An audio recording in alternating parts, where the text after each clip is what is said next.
Tinker versus Des Moines Independent School District.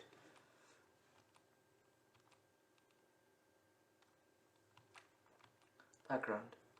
So in 1966, the Vietnam War was happening, so a few adolescent students planned to wear black armbands and fast for a day in December to protest the war. The principals found out about their plan and announced a policy that any student wearing these armbands would be suspended. And they would be suspended indefinitely until they agreed not to wear them. The five students carried on with their plan, but the three middle and high schoolers, Mary Beth Tinker, John Tinker, and Christopher Eckhart, got suspended until they agreed not to wear them. And since it didn't apply, the policy didn't apply to elementary schoolers, the two elementary schoolers did not get suspended. So then they went through the legal process, first going through the U.S. District Court for the Southern District of Iowa, whom sided with the school district, saying that the school should have the right to regulate the speech that happens in their boundaries. Then the parents appealed to the U.S. Eighth Circuit Court, and then who agreed to the district court. As their last resort, the parents appealed the Supreme Court to read the case, to which the Supreme Court agreed to do that. Okay, so for constitutional questions, one of the biggest constitutional questions that arises is how constitutional is the First Amendment? In other words, is freedom of speech really applied to an extent where students can just protest wearing black armbands against something that's so nationally renowned? So each family has their own opinion, obviously, and it leads up to the question of how much does freedom of speech apply within school boundaries versus outside school boundaries. And also, if the principal is the highest ranked official in a school, then can the principal have all the rights to control the school boundary, or does the student have his freedoms to do whatever he wants? Because then he can pretty much violate any rule, and freedom of speech can only go to a certain extent. So another question that arises is, has Supreme Court cases ruling put forth constitutional amendments over schools' learning environment? So in other words, this black armband disrupts learning environment for other students, and this becomes a problem for the entirety of the school. That's just a scenario that didn't happen. What do you think was the ruling of the case?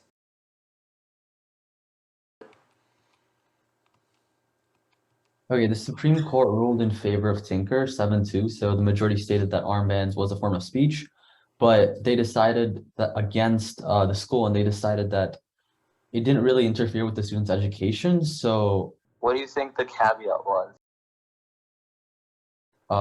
But it did have an exception, which is really that they cannot take this to any extent. So the students can't just do anything. Like the principal still has the authority to punish the students, but in this case, the black armbands doesn't really interfere uh, with the school's learning environment.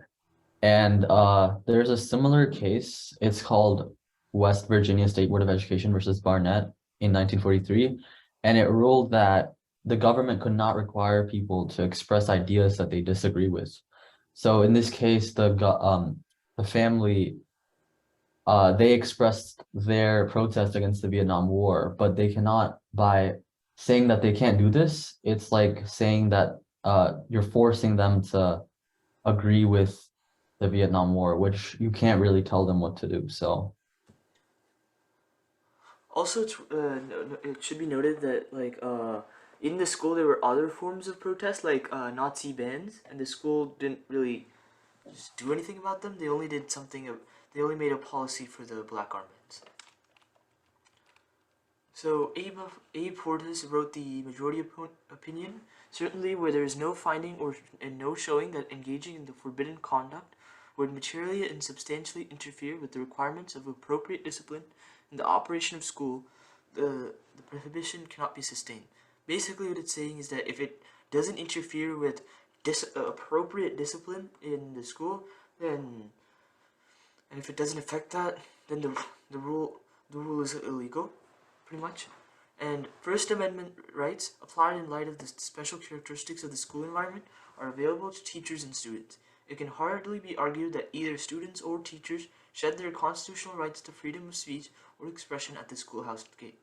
Basically, this quote puts the students' freedom of speech a little bit over the policies created in the school, as long as like in the first quote, um, it's like it doesn't it doesn't interfere with the discipline. So quotes for the minority, which is the two justices who voted for the school. They one of the quotes they said is a person does not, quote, carry with him into the United States Senate or House or into the Supreme Court or any other court a complete constitutional right to go into those places contrary to their rules and speak his mind on any subject he pleases. It is a myth to say that any person has a constitutional right to say what he pleases, where he pleases, and when he pleases. Our court has decided precisely the opposite. What does this quote mean? Now, what this means is the student cannot do anything he wants, or in other words, the school has the authority to control and discipline the students. And they're saying that it is a myth, which means it isn't really appropriate to say that a person can do what he pleases, where he pleases, and when he pleases, because that can lead to inappropriate situations and it can lead to a lack of discipline as well.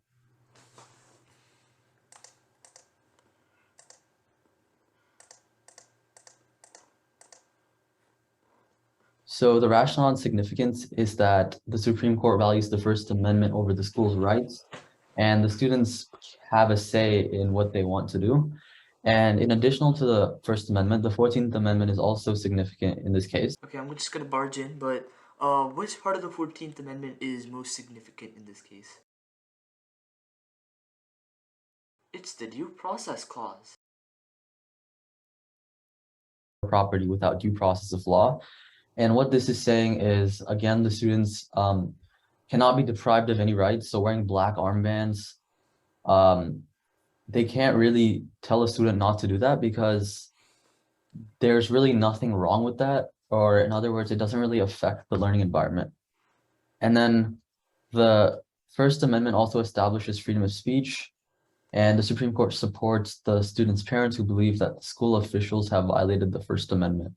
So the Supreme Court ruled that students have their freedom of speech, but this doesn't mean that the principal has no power. The principal can still regulate the rules and regulations around the school within school boundaries.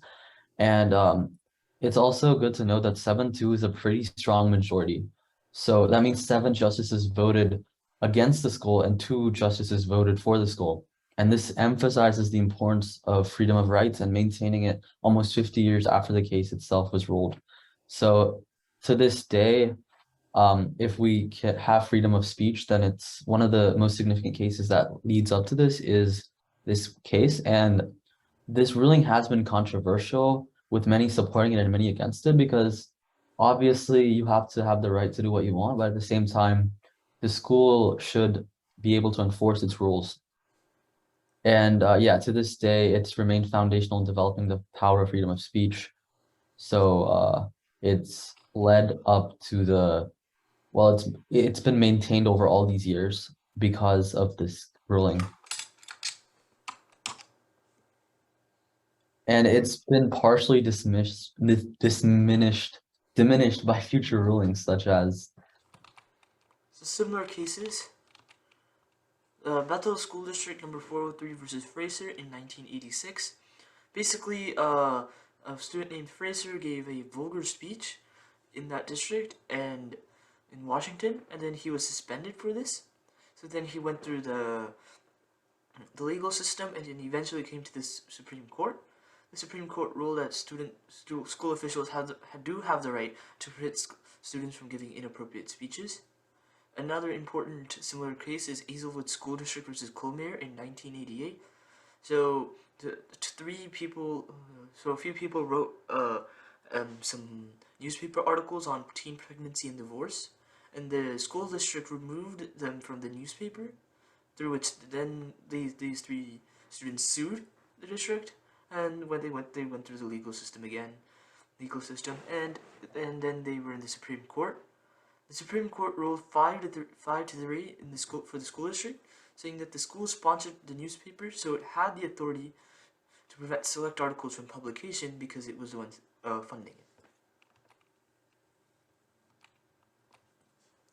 So, our mnemonic device for remembering this is school sued for stopping student silent protests. So SCOTUS says school cannot stop speech if it don't stop school learning. So this sounds fancy, but essentially what it's saying is freedom of speech is um, above everything, because if it doesn't disrupt school learning, then the principal and the school can't really charge or suspend the student for bringing something to school or wearing something to school, like the black armband in this case. So that's where in this mnemonic device, it has a lot of alliteration. So hopefully this is easy to remember. And that's it. Thank you very much.